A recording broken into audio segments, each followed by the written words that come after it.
Hello dear friends, welcome to our channel. हम पढ़ रहे हैं TY BCom का सब्जेक्ट जिसका नाम है एक्सपोर्ट मार्केटिंग। और उसमें हम आज रहेगा हमारा लेक्चर नंबर 6, जिसके अंदर हम टॉपिक करने वाले हैं जिसका नाम है risk involved in export marketing.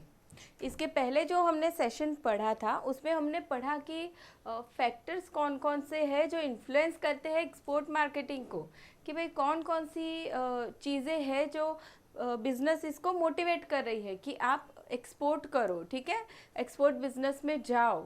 वो फैक्टर्स हमने पढ़े लास्ट टाइम। लेकिन अभी एक चीज़ हमें पता है कि भाई बिजनेस के साथ रिस्क जुड़ा हुआ होता है, ठीक है। एक्सपोर्ट जब भी किया जाता है, वो बिज़नेस जब भी किया जाएगा, ऑफ कोर्स वहाँ पे भी काफ़ी सारे रिस्क जुड़े होंगे। अभी यहाँ पे इस सेशन में हमें उसी के बारे में पढ़ना है कि कौन कौन से रिस्क है इन्वॉल्व इन एक्सपोर्ट मार्केटिंग। जब हम एक्सपोर्ट मार्केटिंग की सोचते हैं तो हमें कौन कौन से रिस्क दिमाग में रखने होंगे कि भाई ये सारे रिस्क होंगे जब हम एक्सपोर्ट करना चाहते हैं तभी। अभी शुरुआत करते हैं। Now export marketing involves several risk as well as opportunities. देखिए, दोनों ही चीज़ें होती है। अपॉर्चुनिटीज़ भी काफ़ी सारी है, सेवरल रिस्क भी है। अपॉर्चुनिटीज़ जैसे हमने काफ़ी सारी चीज़ें पढ़ी थी कि हमारे प्रोडक्ट की डिमांड अभी यहाँ पे डोमेस्टिक मार्केट में नहीं है, तो हम एक्सपोर्ट मार्केट में उसे सेल कर सकते हैं। हमारे प्रोडक्शन को रेट ऑफ प्रॉफिट भी वहाँ पे हमें अच्छा मिलता है, ठीक है। वहाँ पे ओवरसीज़ मार्केट में हमारे बिज़नेस की गुडविल होती है, रेपुटेशन अच्छी होती है, काफ़ी सारी अपॉर्चुनिटीज़ है हमारे लिए। लेकिन उसके सामने रिस्क भी काफ़ी सारे हैं। Now it is important to be aware of export marketing risk so that the exporter can identify, analyze and manage such risk। ठीक है, बिजनेस के बारे में अगर हमें रिस्क का पता हो तो हम रिस्क अच्छे से मैनेज कर सकते हैं। 100% अवॉइड नहीं हो सकता रिस्क, लेकिन हाँ काफ़ी हद तक हम उसे मैनेज कर सकते हैं। लेकिन कब होगा? जब हमें पता है कि कौन कौन से रिस्क जुड़े हुए हैं बिजनेस के साथ। Now the following are some of the export marketing risk. कौन कौन से रिस्क है देखते हैं। सबसे पहला आता है क्वालिटी रिलेटेड रिस्क। सबसे पहली बात करेंगे क्वालिटी की, ठीक है। ये पॉइंट हम कह सकते हैं कि हमारे डोमेस्टिक बिजनेस से भी रिलेट करता है। अभी कस्टमर है तो वो हमेशा क्या चाहेगा कि उसे परफेक्ट क्वालिटी का प्रोडक्ट मिले, ठीक है। क्वालिटी में कोई भी प्रॉब्लम हो गई सो कस्टमर को नहीं चलेगा।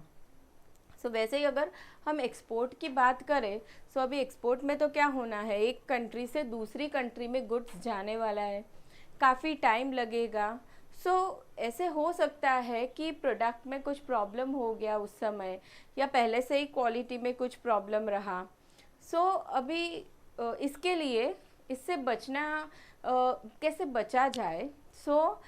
इंस्पेक्शन हो सकता है कि भाई गुड्स भेजने से पहले, शिपमेंट करने से पहले ही इंस्पेक्शन कर लो, चेक कर लो गुड्स की क्वालिटी बराबर है या नहीं है, ठीक है। जैसे हम कहें कि चलो मोबाइल फ़ोन एक्सपोर्ट करने का बिज़नेस है किसी का, अभी क्या होगा, हमने चेक नहीं किया, मोबाइल फ़ोन बनाए, पैकिंग हुआ, ठीक है, और एक्सपोर्ट कर दिया गया। अभी इम्पोर्टिंग कंट्री में वो गुड्स पहुंच गया। अभी पहुंचने के बाद वहाँ पे पता चलेगा कि चलो मोबाइल में तो प्रॉब्लम है, क्वालिटी में प्रॉब्लम है, मोबाइल की कुछ डिफेक्ट है, तो फिर क्या होगा, दोनों के लिए प्रॉब्लम क्रिएट होगी, एक्सपोर्टर के लिए, इंपोर्टर के लिए भी, ठीक है।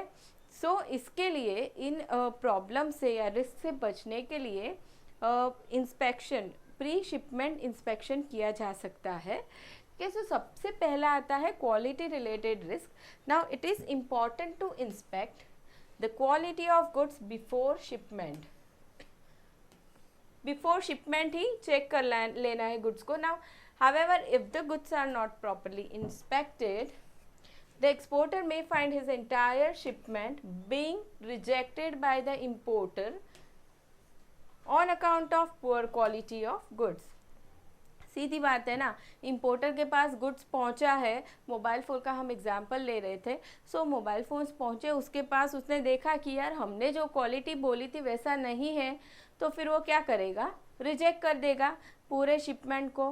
सो अभी प्रॉब्लम किसके लिए हो रही है? एक्सपोर्टर के लिए। As such the exporter may suffer huge loss, loss हो जाएगा, उसने माल बेचा लेकिन माल तो रिजेक्ट हो गया। नाउ अभी professional exporters may suggest to the importer during the negotiation stage that a pre-shipment inspection be carried out by independent inspection agency। जो भी प्रोफेशनल एक्सपोर्टर है, यानी कि ऐसे एक्सपोर्टर जो बहुत ज़्यादा बिजनेस में है एक्सपोर्ट के, ठीक है, बहुत ज़्यादा क्वांटिटी में करते हैं, बहुत सारा एक्सपोर्ट करते हैं, सो वैसे प्रोफेशनल एक्सपोर्टर क्या करेंगे? Eight the time of negotiation, जब भी वो लोगों की डील हो रही है परचेज सेल करने की, जब भी डील हो रही है बिटवीन एक्सपोर्टर एंड इम्पोर्टर, उसी समय एक्सपोर्टर क्या कहेंगे कि भाई प्री शिपमेंट इंस्पेक्शन कर लेते हैं bye independent inspection agency. Independent agency यानी कि जो एक्सपोर्टर से भी कनेक्टेड नहीं है, इम्पोर्टर से भी नहीं है, बराबर, वैसी एजेंसी से गुड्स चेक करवा लेना है। मतलब वो किसी के भी फेवर में आंसर नहीं देगी, इंडिपेंडेंट ओपिनियन होगा उसका कि प्रोडक्ट क्वालिटी वाइज बराबर है या नहीं है। So such an inspection protects the exporter as well as the importer, दोनों का ही फायदा है यहाँ पे अगर प्री इंस्पेक्शन होगा, pre shipment inspection by independent inspection agency. Now the cost of inspection may be borne by the importer or such cost may be included in the contract price, दोनों में से कुछ भी हो सकता है। The exporter may also provide a few samples of the goods to the importer before shipment। ये भी एक तरीका है कि भाई बिफोर शिपमेंट क्या होगा, एक्सपोर्टर कुछ सैंपल्स भेज देगा इम्पोर्टर को, इम्पोर्टर बता देगा कि हाँ बराबर सही है, हमने जो क्वालिटी कही थी वैसा ही है, सो वो अप्रूव हो जाएगा। Now if the importer accept the quality of sample goods and if the goods are shipped as per the quality of samples, then it would be difficult for the importer to reject the shipped goods।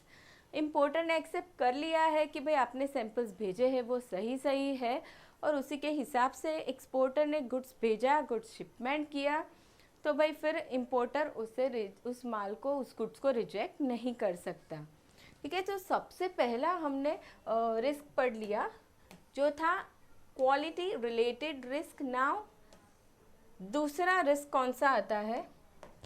Foreign exchange fluctuation risk.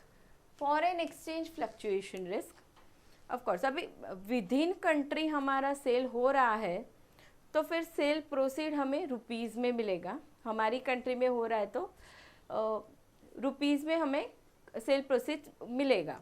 अभी जब भी बात export की आएगी, सो दूसरी country में export होना है, सो उस कंट्री की जो करेंसी है उसमें हमें सेल प्रोसीड रिसीव होना है। ठीक है, अभी क्या होगा कि वो जो करेंसी है, ठीक है, जो फॉरेन एक्सचेंज है वो हमेशा फ्लक्चुएट होता रहेगा। ठीक है, अभी ये फ्लक्चुएशन का भी रिस्क है, किसके लिए? एक्सपोर्टर के लिए। अभी यहाँ पे उन लोगों ने एक एग्जाम्पल हमें दिया हुआ है, उस एग्जाम्पल के ज़रिए हम उसे अच्छे से समझेंगे कि the exporter may be subject to foreign exchange risk due to exchange rate fluctuation when the payment is agreed on the basis of foreign currency. If the domestic currency, say Indian rupee, appreciates against foreign currency, Indian exporter will receive lower amount in Indian rupees at the time of realization of payment।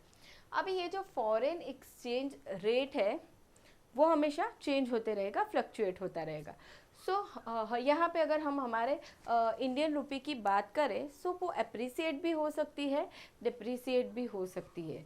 ठीक है, अगर appreciate हुई तो क्या होगा, exporter को कम पैसे मिलेंगे, डेप्रिसिएट हुई तो एक्सपोर्टर को ज़्यादा पैसे मिलेंगे। अभी यहाँ पे हम एग्जांपल देखते हैं कि for instance at the time of contract, जिस समय कॉन्ट्रैक्ट हुआ, at the time of contract the exchange rate was $1 is equal to ₹70। ठीक है, जिस समय कॉन्ट्रैक्ट किया गया कॉन्ट्रैक्ट हुआ बिटवीन एक्सपोर्टर एंड इम्पोर्टर, उस समय रेट क्या था, $1 is equal to 70. Now but at the time of received of payment, जिस दिन पैसे मिलने थे, देखिए अभी कैसा होता है एक्सपोर्ट बिजनेस में या नॉर्मल बिजनेस में भी हमारे क्रेडिट में ज़्यादातर होता है ट्रांजैक्शन, ठीक है, ऑन द स्पॉट पैसे नहीं मिल जाते.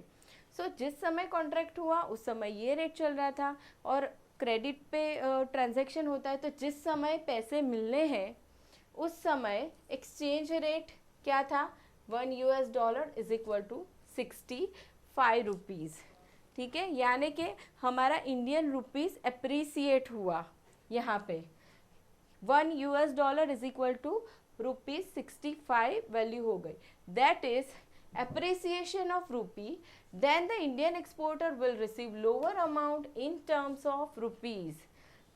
ठीक है, अभी कॉन्ट्रैक्ट के टाइम पे ये वैल्यू था तो $1 का 70 रुपीज़ मिलना चाहिए था, लेकिन कुछ समय बाद पैसे मिल रहे हैं तो रिसिप्ट हुई उस समय क्या रेट चल रहा था, $1 इज इक्वल टू 65. सो उसे $1 का 65 रुपीज़ मिलेगा. सो एक्सपोर्टर के लिए तो नुकसान हो गया ना, 5 रुपये उसे कम मिल रहे हैं $1 के against. Now if the contract price was $1,000, the exporter was expected to get 70,000. Contract price अगर $1,000 है, सो उसे 70,000 मिलने चाहिए थे, but due to appreciation of Indian rupee, Indian exporter will get 65,000. अभी at the time of receipt उसे कितने मिले, 65,000 मिले, क्योंकि उस टाइम ये रेट चल रहा था. सो नुकसान कितना हुआ उसका, 5,000 का उसका लॉस हो गया. Now however if the domestic currency depreciates, the Indian exporter will gain. ठीक है, अगर ये तो इंडियन रुपी एप्रिसिएट हुआ उसका एग्जाम्पल था. इन केस अगर डेप्रिसिएट होता है, मान लो ये 70 की जगह, ये 70 का जो 65 हो गया वैल्यू, उसकी जगह पे अगर 70 का इंडियन रुपी डेप्रिसिएट होके 75 होता था अगर, तो एक्सपोर्टर का 5,000 का फ़ायदा हो जाता, नुकसान नहीं होता था. ठीक है, अभी आगे देखते हैं. If the contract is made in domestic currency, if the contract is made in domestic currency, the exporter will not be subject to foreign exchange risk. of course within country अगर transaction हो रहा है, so फिर वहाँ पे foreign exchange risk की कोई बात आती ही नहीं है. the importer will bear the loss on account of exchange rate fluctuation. now it is to be noted that export bill is, if the export bill is purchased or negotiated under the letter of credit by a bank and the exchange rate fluctuates, domestic currency appreciates, the bank has to bear the risk.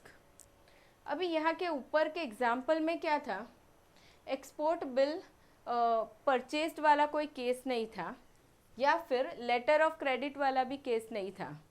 ठीक है, exporter को उसने cell कर दिया है, जिस समय पैसे मिलने हैं उस दिन वो बैंक के पास जाएगा और करेंसी एक्सचेंज करवाएगा. सो वहाँ पे क्या हो रहा था, उसका खुद का ही नुकसान हो रहा था. लेकिन अगर ऐसा केस है, एक्सपोर्ट बिल इज़ परचेस्ड और negotiated under letter of credit, तो फिर उस केस में क्या होता है, बैंक रिस्पॉन्सिबल हो जाती है. सो अभी यहाँ पे एप्रिसिएशन की बात करेंगे. So it is to be noted that if the export bill is purchased or negotiated under letter of credit by a bank and exchange rate fluctuates, domestic currency appreciates, the bank has to bear the risk. मतलब जो 5,000 का नुकसान हुआ वो कौन bear करेगा, bank bear करेगी उसे. If the export bill is sent for collection, the exporter will have to suffer loss on account of exchange rate fluctuation. Domestic currency appreciates. ठीक है, अगर ये चीज़ नहीं की है, लेटर ऑफ क्रेडिट वाला केस नहीं है, तो एक्सपोर्टर खुद ही बेयर करेगा लॉस को. अभी इससे बचने के लिए क्या किया जाए इस रिस्क से, तो भाई लार्ज एक्सपोर्टर्स, बड़े बड़े एक्सपोर्टर्स जो रूटीन एक्सपोर्ट करते ही रहते हैं, बहुत सारे बल्क में ट्रांजैक्शंस करते हैं, so large exporters has the exchange rate risk by entering into forward contracts और फ्यूचर कॉन्ट्रैक्ट्स। ठीक है, ये जो एक्सचेंज रेट फ्लक्चुएशन है उससे कैसे बचा जाए, तो फ्यूचर कॉन्ट्रैक्ट में एंटर हो सकते हैं एक्सपोर्टर्स, या तो फिर फॉरवर्ड कॉन्ट्रैक्ट कर सकते हैं। ठीक है, तो ये रहा हमारा second risk. Now next third risk पढ़ेंगे। थर्ड है क्रेडिट रिस्क। क्रेडिट रिस्क में अभी किसी भी बिजनेस की हम बात करें, सो अभी मोस्टली ट्रांजैक्शंस क्रेडिट पे होंगे। ठीक है, on the spot cash payment नहीं होता है। जब भी बाइंग या सेलिंग होता है, सो क्या होगा कि कुछ समय दिया जाएगा सामने वाली पार्टी को कि आफ्टर 1 मंथ पे करो, 2 मंथ्स पे करो, क्रेडिट दिया जाएगा उसे। सो अभी एक्सपोर्ट बिजनेस में भी हमने पढ़ा था कि लार्ज स्केल ऑपरेशन होता है, बहुत ज़्यादा क्वांटिटी में गुड्स बेचा जाता है। सो वहाँ पे भी क्रेडिट सिस्टम चलता है। ठीक है, क्रेडिट पे गुड्स बेचा जाता है। तो अभी जब हम किसी को क्रेडिट पे गुड्स देंगे, सो रिस्क तो रहेगा कि पैसे नहीं आएंगे, तो ये क्रेडिट रिस्क तो होने ही वाला है। लेकिन उससे भी बचने का एक कुछ हद तक सॉल्यूशन है कि भाई goods sold on credit are subject to credit risk on account of non payment by buyer. ठीक है, क्रेडिट रिस्क हो सकता है कि बायर पैसे ना दे। Now exporter may provide credit terms to the buyer to get good orders from the importers. Credit is generally unavoidable in competitive business world. ठीक है, एक्सपोर्टर्स क्या करेंगे, उनका सामान बेचने के लिए क्रेडिट पीरियड अच्छा खासा देते हैं वो इम्पोर्टर्स को। अभी credit is generally unavoidable in competitive business world. कोई भी बिजनेस हो, कंपटीशन तो एग्जिस्ट करता ही है। ठीक है, तो अभी उस कंपटीशन में सरवाइव करना है तो कुछ ना कुछ तरीके तो ढूंढने होंगे। तो इसीलिए एक्सपोर्टर्स कभी कभी क्या करते हैं, क्रेडिट पीरियड अच्छा खासा देते हैं इंपोर्टर्स को, ताकि वो अपना गुड्स से ज़्यादा सेल करें। लेकिन कभी कभी ऐसे भी हो जाएगा कि जो इंपोर्टर है वो पेमेंट ना भी करे। So to overcome the problem of credit risk, Indian exporter can obtain credit risk policy from ECGC to protect exporters against credit risk. The ECGC issues, ECGC क्या है, एक्सपोर्ट क्रेडिट गारंटी कॉरपोरेशन। ठीक है, अभी यहाँ ये क्या करेगा, हमारे लिए रिस्क है क्रेडिट रिस्क। हमने किसी को माल बेचा है क्रेडिट पे, वो इंसान पैसे देगा नहीं देगा हमें डाउट है। ठीक है, तो हमारे लिए वो रिस्क है। सो उस रिस्क से बचने के लिए हम यहाँ से पॉलिसी ले सकते हैं। ठीक है, हम क्या करेंगे, यहाँ से पॉलिसी लेंगे, सो वो हमें हमारे रिस्क से बचा लेगा अगर रिस्क एक्चुअल में अकर होता है तो। अभी यहाँ पे ECGC क्या करेगा, ये गवर्नमेंट कॉरपोरेशन है। अभी ये क्या करेगा, ठीक है, पॉलिसीज देता है, 2 तरह की पॉलिसीज, ये आगे डिटेल में आने वाला है, लेकिन फ़िलहाल में हम इतना पढ़ लेंगे कि ये एक स्टैंडर्ड पॉलिसीज प्रोवाइड करता है, एक स्पेसिफिक देता है। तो स्टैंडर्ड पॉलिसीज रहेंगे शॉर्ट टर्म के लिए एंड स्पेसिफिक पॉलिसीज होंगी लॉन्ग टर्म रिस्क के लिए। So to protect the exporters against credit risk, the ECGC issues standard policies issued to exporters to protect them against payment risk involved in export on short term credit। ठीक है, and दूसरा आएगा specific policies designed to protect Indian exporters against payment risk involved in exports on deferred terms of payment, services rendered to foreign parties, construction works and turnkey projects undertaken abroad। इन सारी चीज़ों के लिए जहाँ पे जो policy ली जाएगी वो होगी specific, and short term credit के लिए जो पॉलिसी ली जाएगी वो रहेगी स्टैंडर्ड पॉलिसीज। ये पॉलिसीज कौन प्रोवाइड करेगा, ECGC। ठीक है, चलिए, तो ये अभी हमने बात की क्रेडिट रिस्क की। Now next one is cargo risk. Fourth one is cargo risk. Cargo यानी के गुड्स जो भी प्रोडक्ट बेचा जा रहा है, एक्सपोर्ट हो रहा है, उसे कार्गो कहेंगे। तो उसके लिए भी काफ़ी सारे रिस्क होते हैं, ठीक है। विद इन कंट्री अगर सेल होता है गुड्स, सो ज़्यादा रिस्क नहीं होगा और वो बहुत जल्दी भी पहुंच जाने वाला है। लेकिन किसी और कंट्री में हम बेच रहे हैं गुड्स को, सो उसे पहुंचने में टाइम लगेगा, ठीक है। तो यहाँ से जब उस कंट्री में इंपोर्टर के पास गुड्स पहुँच जाए, तभी तक वो गुड्स वैसी ही पोजीशन में पहुँचना चाहिए, वैसी ही सिचुएशन में जैसे हमने बनाया था, जैसे पैक किया था। लेकिन प्रैक्टिकली अगर देखा जाए तो कार्गो रिस्क काफ़ी सारे होते हैं, ठीक है। यहाँ से गुड्स भेज दिया हमने और वहाँ तक पहुँचे, तब तक में प्रोडक्ट को कुछ भी हो सकता है, डैमेज हो सकता है या चोरी हो सकता है या बीच में कुछ और हो गया, नेचुरल कैलामिटी आ गई, ठीक है, एनीथिंग, कुछ भी हो सकता है। ये भी एक तरह का रिस्क है एक्सपोर्टर्स के लिए, ठीक है। जैसे हम रिलायंस इंडस्ट्रीज़ की बात करें सपोज़, ठीक है, ऑयल एक्सपोर्ट करने का बिजनेस है। क्या होगा, बीच में लीकेज हो सकता है या कुछ और प्रॉब्लम हो गई, चोरी हो गई या कुछ नेचुरल कैलामिटी आ गई, स्टॉर्म आ गया, कुछ भी हो सकता है, तो कार्गो डैमेज हो सकता है उसकी वजह से। So now a major part of export of goods takes place with the help of sea transport. Mostly export sea transport से होते हैं।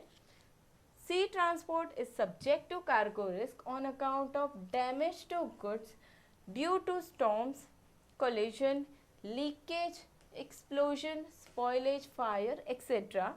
Apart from loss due to damage, the cargo risk involves theft and loss due to sea pirates.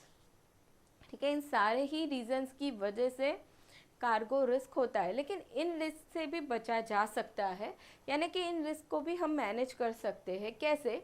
The exporter needs to get the cargo risk insured by obtaining marine insurance policy. अगर by way of water, by way of sea goods जा रहा है, तो exporter क्या कर सकता है, marine insurance policy लेके अपने कार्गो को प्रोटेक्ट कर सकता है, ठीक है। इनकेस अगर कुछ डैमेज हो गया, नुकसान हो गया, सो इंश्योरेंस कंपनी हमारे पैसे दे देगी, ठीक है। सो मरीन इंश्योरेंस पॉलिसी ली जा सकती है, उसमें भी काफ़ी सारे टाइप्स होते हैं अंदर। सो एक्सपोर्टर खुद के सिचुएशन के हिसाब से पॉलिसी को सिलेक्ट कर सकता है ना। उसके बाद आता है एयर कार्गो। अगर बाय एयर गुड्स एक्सपोर्ट हो रहा है, सो air cargo can also be insured with domestic और इंटरनेशनल इंश्योरेंस फर्म्स। वहाँ पे भी हम इंश्योरेंस पॉलिसी ले सकते हैं रिस्क से बचने के लिए। सो ये था हमारा fourth risk, cargo risk. Now next one is legal risk. Legal risk, now different business laws prevail in the exporter and importer countries, ठीक है। अभी यहाँ पे लॉस की बात आने वाली है। अलग अलग कंट्री में लॉ अलग अलग हो सकता है। अभी एक्सपोर्टर एंड इंपोर्टर की कंट्री अलग अलग है, तो वहाँ पे भी दोनों के कंट्री के भी लॉ अलग अलग होंगे। So international laws and regulation change frequently and or may be applied differently from that of exporters country। internationally जो laws बनाए गए हैं, regulations बनाए गए हैं ट्रेड से related, so वो change होते रहते हैं। now therefore the exporter needs to draft export contract with the help of legal firm. this will protect the interest of the exporter. now legal risk can be minimized to get a great extent by including a provision for arbitration if dispute arises relating to terms of contract। अब ये जो legal risk arise होता है, ठीक है, क्योंकि exporter और importer की कंट्रीज़ अलग अलग है। सो अभी उस रिस्क को मिनिमाइज़ करने के लिए क्या किया जाएगा कि भाई मान लो अगर डिस्प्यूट हो जाता है एक्सपोर्टर और इंपोर्टर के बीच में, सो पहले से ही वो लोग उनके कॉन्ट्रैक्ट में क्या करेंगे, एक प्रोविज़न इंक्लूड करेंगे। कौन सा प्रोविज़न? फॉर आर्बिट्रेशन, यानी कि अगर डिस्प्यूट हो जाता है तो एक आर्बिट्रेटर होगा जो दोनों का ही डिस्प्यूट सॉल्व करेगा, ठीक है। सो ऐसा क्लोज पहले से ही इंक्लूड, ऐसा प्रोविज़न पहले से ही इंक्लूड किया जाएगा इन द कॉन्ट्रैक्ट। नाउ तो ये रहा legal risk. Now next one is unforeseen risk. Unforeseen risk, unexpected, हमने जो चीज़ें एक्सपेक्ट की होगी कि ये चीज़ें हो सकती है भाई, उससे भी कुछ अलग हो गया, ठीक है।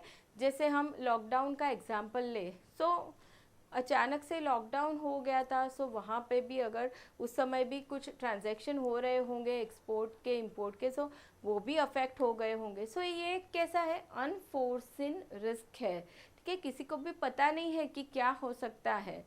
सो वहाँ पे प्रॉब्लम हो गई, ट्रांजैक्शन रुक गया, सो उसे हम अनफोर्सिंग रिस्क कहेंगे। सो उससे भी इस रिस्क को भी मैनेज किया जा सकता है। कैसे, हम देखते हैं।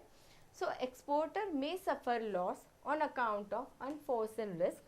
For instance, a natural disaster or man-made disaster like terrorist attack in a particular country could completely destroy an export market.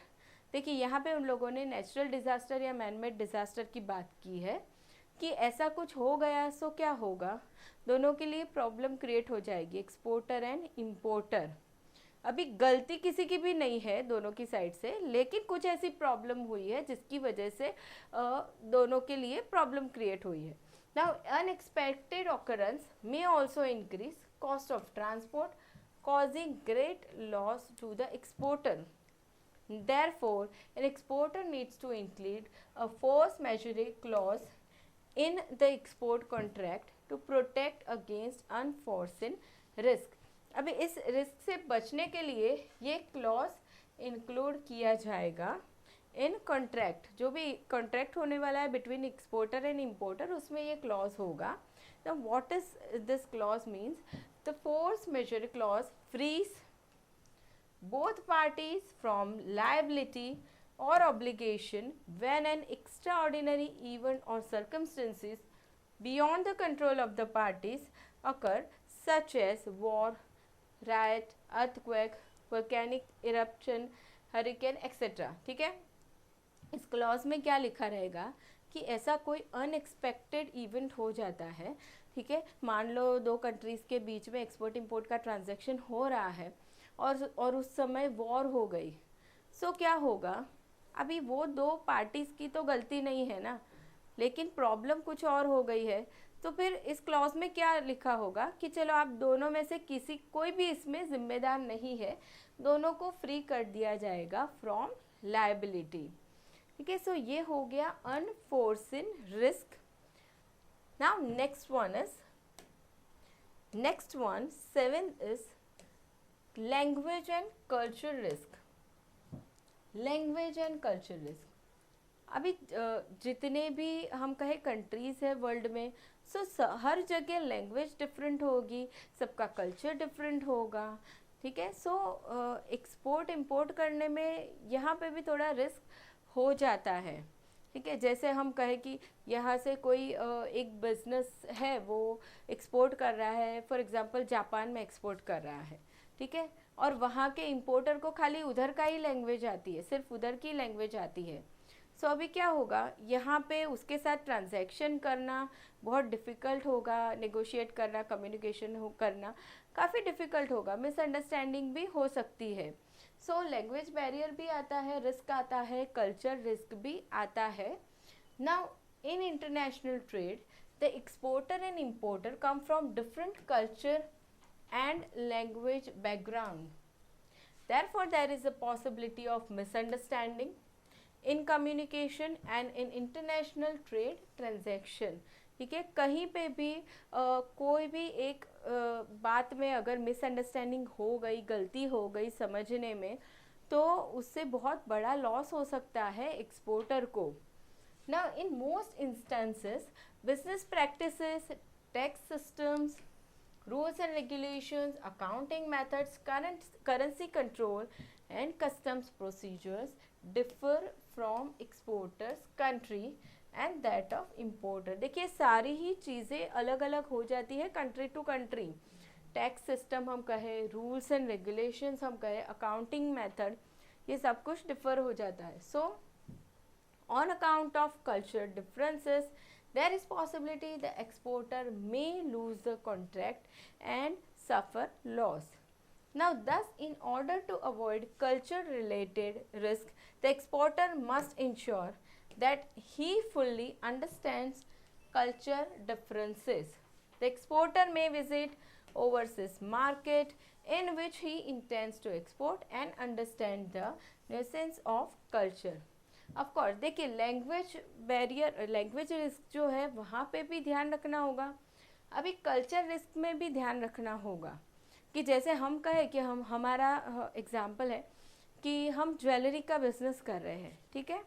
हम इंडिया में जिस तरीके की ज्वेलरी बेचते हैं, अभी हमें ऐसे लगता है चलो अभी हम एक्सपोर्ट करना चालू कर देते हैं, लेकिन उसके पहले हमें समझना होगा कि उस कंट्री में क्या कल्चर है, ठीक है। वहाँ पे फेस्टिवल होते होंगे तो वहाँ पे लोग किस तरीके की ज्वेलरी पहनते हैं, किस तरीके की चीज़ें यूज़ करते हैं, तो ये सारी चीज़ें जान के फिर हमें एक्सपोर्ट करना है। ऐसे ही हम एक्सपोर्ट करना नहीं चालू कर देंगे, यहाँ पे बेचते हैं वैसी ज्वेलरी वहाँ पे भी बेचना चालू कर दिया तो नहीं, तो प्रॉब्लम हो जाएगी, एक्सपोर्टर बेच ही नहीं पाएगा, उसका नुकसान हो जाएगा। So language and culture risk का हमेशा ध्यान रखना है। कल्चर रिस्क में एक्सपोर्टर ने क्या करना है, पहले से ही नॉलेज ले लेना है कि ओवरसीज मार्केट में क्या कल्चर चल रहा है। भाई यूएस में एक्सपोर्ट करना है या जापान में करना है या जर्मनी में करना है या जहाँ भी करना है, सो वहाँ पे क्या कल्चर चल रहा है ये उसने अच्छे से समझ लेना है पहले, उसके बाद एक्सपोर्ट करना है। सो ये हो गया language and culture risk. Now next one is political risk. Political risk की हम बात करें, सो जैसे हमने एग्जाम्पल लिया था अभी, वॉर का एग्जाम्पल लिया था कि दो कंट्रीज़ के बीच में एक्सपोर्ट इंपोर्ट हो रहा है और वॉर हो सकती है। क्या हो जाएगा उसके बाद, मान लो वॉर हो गई और फिर एक्सपोर्ट तो हो गया है लेकिन अभी इंपोर्टर पैसे नहीं दे पा रहा है, ऐसे कुछ भी हो सकता है। सो ये सारे जो रिस्क है उसे हम कहेंगे political risk. Now the export business is also subject to political risk. Most of the political risk can be covered under ECGC policies. ये चीज़ आगे भी हमने पढ़ी, ECGC policies. ECGC क्या करता है, हमें पॉलिसीज़ देगा जो लेके हम पॉलिटिकल रिस्क से भी बच सकते हैं। So the political risk include, कौन कौन से पॉलिटिकल रिस्क हो सकते हैं। सो सबसे पहला है imposition of restriction on remittances by government in the buyer's country or any government action which may block or delay payment to exporter। क्या कहा उन लोगों ने, imposition of restriction, restriction लगा दिए। किसने लगाए, बायर्स कंट्री ने, इंपोर्टर की जो कंट्री है उसने रिस्ट्रिक्शन लगा दिए। किस चीज़ पे लगाए हैं, ऑन रेमिटेंसेस, यानी कि एक्सपोर्टर ने गुड्स बेचा है, उसके सामने जो पैसे मिलने वाले हैं, रेमिटेंस होने वाला है, उस पर रिस्ट्रिक्शन लगा दिए इंपोर्टर्स कंट्री ने कि नहीं भेजना है। और एनी गवर्नमेंट एक्शन, ऐसा कुछ गवर्नमेंट एक्शन विच में ब्लॉक और डिले पेमेंट टू एक्सपोर्टर, ऐसा कुछ एक्शन लिया गवर्नमेंट ने, इंपोर्टर की गवर्नमेंट ने, कि भाई एक्सपोर्टर के लिए डिले हो गया, उसके पैसे जल्दी नहीं मिल रहे हैं ना, तो ये एक पॉलिटिकल रिस्क हो गया। दूसरा, वॉर, रिवोल्यूशन और civil disturbances in the buyer's country, buyer की कंट्री में ऐसा कुछ प्रॉब्लम हो गया। Now cancellation of a valid import licence और new import licensing restrictions in the buyer's country after the date of shipment और contract as applicable, यानी कि date of shipment, after the date of shipment, goods shipment हो चुका है, उसके बाद क्या हो गया, इंपोर्टर का इंपोर्ट लाइसेंस कैंसिल हो गया और न्यू इंपोर्ट लाइसेंसिंग रिस्ट्रिक्शन आ गए। सो अभी क्या हो गया, एक्सपोर्टर ने तो गुड्स भेज दिया है, सेंड कर दिया है, सो किसके लिए प्रॉब्लम क्रिएट होगी, एक्सपोर्टर के लिए हो गई। Now next is cancellation of export licence or imposition of new export licensing restrictions in India after the date of contract under contract policy। अभी यहाँ पे एक्सपोर्टर की कंट्री की बात हो रही है कि वहाँ पे एक्सपोर्ट लाइसेंस कैंसिल हो गया, या फिर imposition of new export licensing restriction, नए लाइसेंसिंग पे कुछ रिस्ट्रिक्शन आ गए। After the date of contract, contract हो चुका है एक्सपोर्टर और इम्पोर्टर के बीच, उसके बाद ये प्रॉब्लम हुई। Now next one is payment of additional handling, transport और insurance charges occasioned by interruption or diversion of voyage which cannot be recovered from the buyer। Additional handling या ट्रांसपोर्ट चार्जेस या insurance charges पे करने पड़े, किसको पे करने पड़े? एक्सपोर्टर को। क्यों पे करने पड़े? इंटरप्शन आ गया या डाइवर्जन हो गया ऑफ वॉयज। वॉयज यानी कि यहाँ से हमने गुड्स भेजा था, ठीक है, शिप में वो जा रहा था इंपोर्टर की कंट्री की तरफ, वहाँ पे कुछ प्रॉब्लम आ गया, इंटरप्शन आ गया, डाइवर्जन हो गया, तो अभी क्या होगा? ज़्यादा ट्रांसपोर्ट चार्जेस भरने पड़ेंगे, इंश्योरेंस चार्जेस भी बढ़ जाएंगे ऑफ कोर्स, जो हमने वहाँ पे इंश्योरेंस लिया होगा। हैंडलिंग चार्जेस, वो गुड्स को जो ध्यान रखा जाएगा वहाँ पे मेंटेन किया जाएगा, सो वो जो चार्जेस थे वो एडिशनल भरने पड़ेंगे, लेकिन अभी वो बायर तो नहीं भरेगा, वो एक्सपोर्टर को पे करने हैं। सो ये एक पॉलिटिकल रिस्क क्रिएट हो गया एक्सपोर्टर के लिए। Now next one is any other cause of loss, any other और कुछ हो गया cause of loss occurring outside India not normally insured by commercial insurers and beyond the control of exporter and or buyer। कुछ ऐसी चीज़ हो गई, incident हो गया, ठीक है, जिसमें एक्सपोर्टर भी रिस्पॉन्सिबल नहीं है, इम्पोर्टर भी नहीं है, ठीक है, लेकिन और वो रिस्क इंश्योरेंस कंपनी भी कवर करके नहीं दे रही है। सो अभी क्या होगा? नुकसान होने वाला है एक्सपोर्टर का। सो ये सारी ही चीज़ें इंक्लूडेड है अंडर पॉलिटिकल रिस्क, ठीक है। So now next one is commercial risk.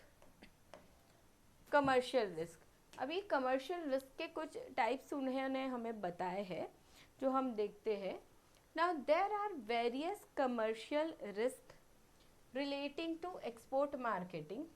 Some of the commercial risks such as insolvency of buyer, buyer's failure to accept the goods subject to certain conditions and so on can be insured with ECGC, but some commercial risks such as loss on account of lack of market knowledge, lack of product adaptability etc. cannot be insured।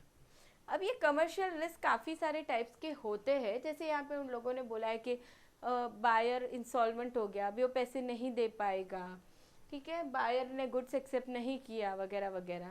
यहाँ पे भी risk बताए, काफ़ी सारे हैं, लेकिन यहाँ पे ये कुछ जो रिस्क है वो हम कवर कर सकते हैं इंश्योरेंस पॉलिसी लेके, लेकिन कुछ रिस्क ऐसे हैं जो हम कवर नहीं कर सकते, जिसका हमें इंश्योरेंस कवर नहीं मिलेगा। वो क्या है? जैसे loss on account of lack of market knowledge.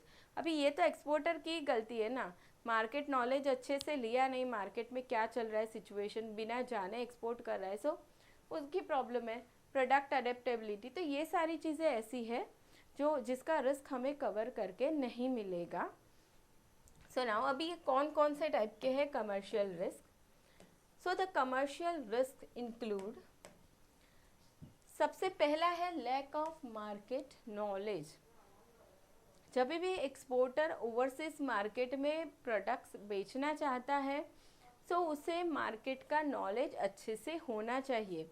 जैसे हमने ज्वेलरी की ही बात की थी कि भाई कोई बिजनेस है ज्वेलरी एक्सपोर्ट करना चाहता है ओवरसीज मार्केट में, तो उसने अच्छे से नॉलेज ले लेना चाहिए कि जहाँ पे भी उसे ज्वेलरी बेचना है, यूएस में बेचना है या जहाँ पे भी बेचना है, जर्मनी में बेचना है, वॉटेवर, तो वहाँ पे क्या सिचुएशन है, वहाँ के लोग किस टाइप की ज्वेलरी पसंद करते हैं, कितनी डिमांड है, क्या रेट पे प्रोडक्ट बेच पाएंगे, सारा नॉलेज लेके फिर एक्सपोर्ट बिजनेस में जाना चाहिए, ठीक है। लैक ऑफ नॉलेज नहीं चलेगा, लैक ऑफ मार्केट नॉलेज अगर है तो ये एक तरह का कमर्शियल रिस्क है बिजनेसेस के लिए, ठीक है। अभी कार एक्सपोर्ट का बिजनेस है, किसी का कार एक्सपोर्ट का बिजनेस है, अभी मार्केट में तो जिस तरह की कस्टमर की डिमांड है और सो उसी टाइप का उन्हें प्रोडक्ट मिलना चाहिए, ठीक है, वैसा नहीं मिल रहा है, बिना हमने नॉलेज के ही प्रोडक्ट बना दिया है, एक्सपोर्ट कर रहे हैं, सो नहीं बिकेगा मार्केट में। So lack of market knowledge ये एक तरह का commercial risk है.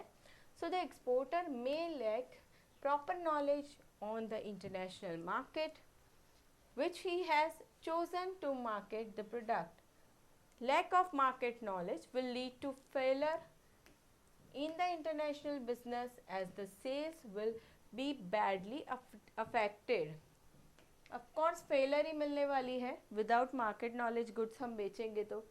To overcome this risk, the exporter should thoroughly study the overseas market with respect to customer preferences, the competitors' strategies and the rules and regulation of importing country. सारी चीज़ें अच्छे से study कर लेनी है. ठीक है, कंपटीशन कितना है, रूल्स एंड रेगुलेशंस क्या चल रहे हैं सामने वाली कंट्री में, सारी चीज़ें. सो ये एक हो गया lack of market knowledge under commercial risk. Now next is lack of product adaptability. Product adaptability. Now what is product adaptability? So अभी हम कहें कि कस्टमर की डिमांड मार्केट में आती रहती है, प्रोडक्ट्स के लिए चेंज होती रहती है. अभी हम कहें कि इलेक्ट्रॉनिक गुड्स है, या जैसे अभी मोबाइल फ़ोन्स है या कंप्यूटर्स है या लैपटॉप्स है या वॉशिंग मशीन है या कोई भी प्रोडक्ट की बात कर लो, हम देखते हैं कि यार थोड़े दिनों में नए फीचर्स आते रहते हैं, कुछ ना कुछ नया आते ही रहता है. ठीक है, वो नया आ रहा है यानी कि वो कस्टमर के डिमांड के हिसाब से सेलर ने या एक्सपोर्टर ने उस प्रोडक्ट को बनाया है. ठीक है, सो अभी प्रोडक्ट अडेप्टेबिलिटी का मतलब क्या, कि हम जो प्रोडक्ट बना रहे हैं वो सामने कस्टमर्स की डिमांड को मैच करना चाहिए. ठीक है, और हम कहें कि कस्टमर को जिन तरह का प्रोडक्ट चाहिए वैसा हमने बनाया ही नहीं, मैच नहीं हो रहा है. मोबाइल फ़ोन्स हम बना रहे हैं लेकिन जो मार्केट में चल रहे हैं वैसे तो हम बना ही नहीं रहे. सो प्रोडक्ट अडेप्टेबिलिटी नहीं है, कस्टमर्स वो खरीदेंगे ही नहीं.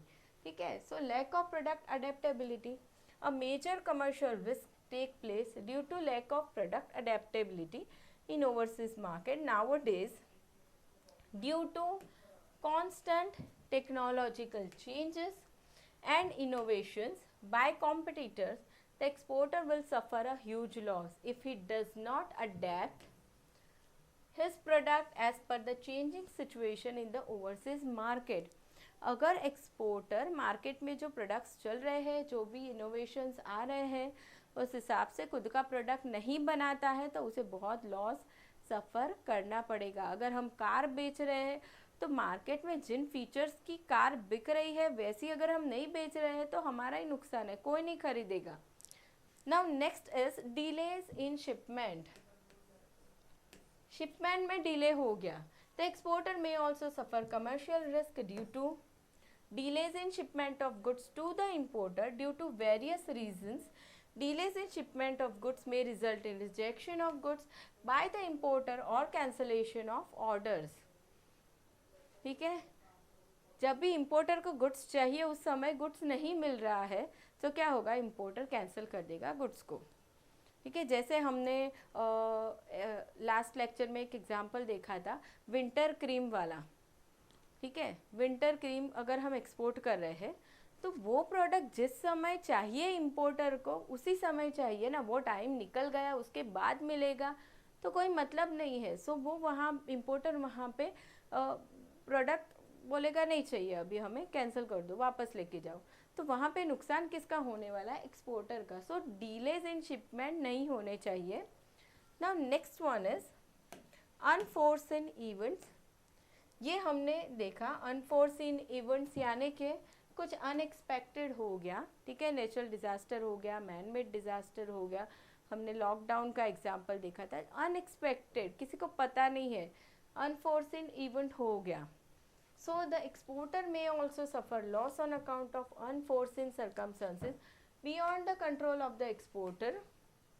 For instance the sudden closure of importers business or importers may become insolvent and therefore exporter will suffer a loss either due to cancellation of order or due to non receipt of export process. ये चीज़ भी हो सकती है कि भाई importer का business बंद हो गया अचानक से या इंसॉल्वेंट हो गया, वो अब पैसे नहीं दे पा रहा है, सो क्या होगा, लॉस एक्सपोर्टर को ही बेयर करना पड़ेगा। नाउ ये हमने कमर्शियल रिस्क की बात कर ली। Now next one is intellectual property risk. Intellectual property risk. Now intellectual property such as patents, copyrights, unique designs etc. is one of the most valuable asset of a company. ठीक है, कोई company है, उसने खुद ने कुछ formula ढूंढा है, कुछ इनोवेशन किया है, तो अभी वो चीज़ उसका खुद का एसेट है। Now if the IP is protected, it can act as a barrier to the competitors. ठीक है, इंटेलेक्चुअल प्रॉपर्टी अगर प्रोटेक्ट किया गया है, ठीक है, जैसे पेटेंट्स लिए गए हैं वगैरह, सो अभी क्या होगा, कॉम्पिटिटर वैसा प्रोडक्ट नहीं बना सकता, ठीक है, वही मेथड से, सो कॉम्पिटिटर के लिए वो एक तरह का बैरियर हो गया। However if the IP is stolen और misused by the competitors, the exporter would be at a loss. Now the following are the ways to protect IP apart from legal protection: continuous improvement and innovation in the product में continuous improvement लाते रहना है, maintaining low operating cost to create price advantage, developing marketing and branding strategies which competitors may find it difficult to imitate in time, maintaining secrecy about process or product formula, customizing as per customer needs so as to build customer loyalty. ठीक है, इन तरीकों से क्या किया जा सकता है, protect किया जा सकता है इंटेलेक्चुअल प्रॉपर्टी राइट्स। ठीक है, तो ये रहा हमारा 10th रिस्क जो था इंटेलेक्चुअल प्रॉपर्टी राइट्स। सो इसी के साथ हमने ये टॉपिक ख़त्म कर दिया है स्टूडेंट्स कि कौन कौन से रिस्क जुड़े, काफ़ी सारे रिस्क है एक्सपोर्ट मार्केटिंग में। Now next topic is problem of India's export sector. ठीक है, इंडिया का export sector, total export, overall export sector की बात करेंगे। सो वहाँ पे कौन कौन से प्रॉब्लम्स आते हैं वो करेंगे हम नेक्स्ट लेक्चर में students. So thank you so much everyone.